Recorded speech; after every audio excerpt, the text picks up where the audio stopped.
Just what you said. He gets, has that first inning. Kind of, we've seen a lot of guys having that in that first starters, but settled in really nice. Threw the ball probably as good as he's thrown it. After that, which was encouraging, kind of give us some chances to get back in it. We just weren't able to do anything. Was that mostly bats? So if you really, how did you kind of assess his night? Well, I mean, we always got to give that guy credit. Again, we didn't have too many chances. We had the Riddle and D kind of get something going there, and you feel like you're in a decent spot. Hopefully, you get Big G and Yelly coming there with O behind them. That was a spot you had a chance, and the 2-ball, another spot with Yelly, and the double play. So, those kind of shut us down there in any kind of place where we had a chance to get something going.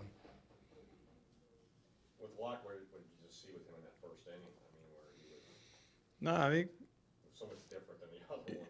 Yeah, I thought the first Curtis puts a pretty good bat on him there.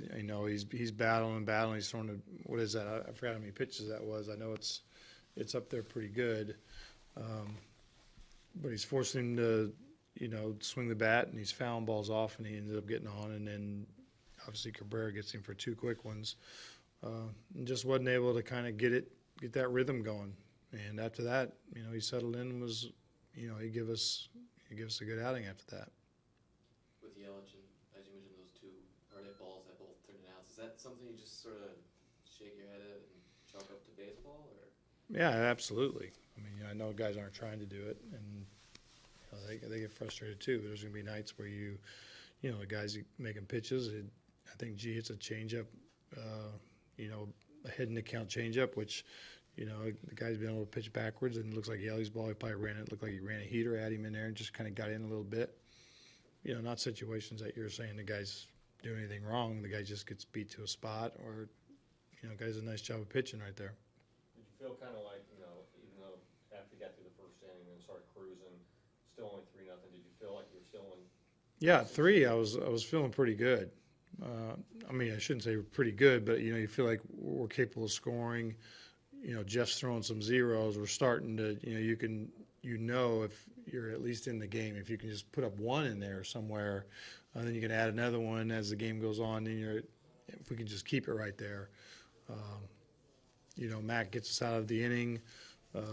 That next inning was obviously the crucial inning that kind of broke it wide open, where they get the one off. The guy to the ball, it kind of squiggles on JT at short.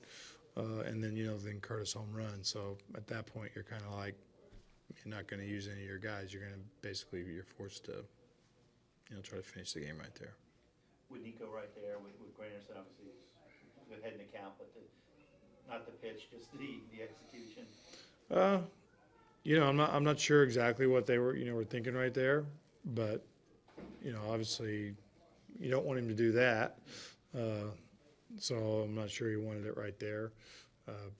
But again, I think we're at that part of the game at that time, down 4 runs. That, we're going to see what Nico can do. See if he can come in there and get us an out against the lefty. We're trying to find out some things. And that didn't work out. So they ended up breaking the game open.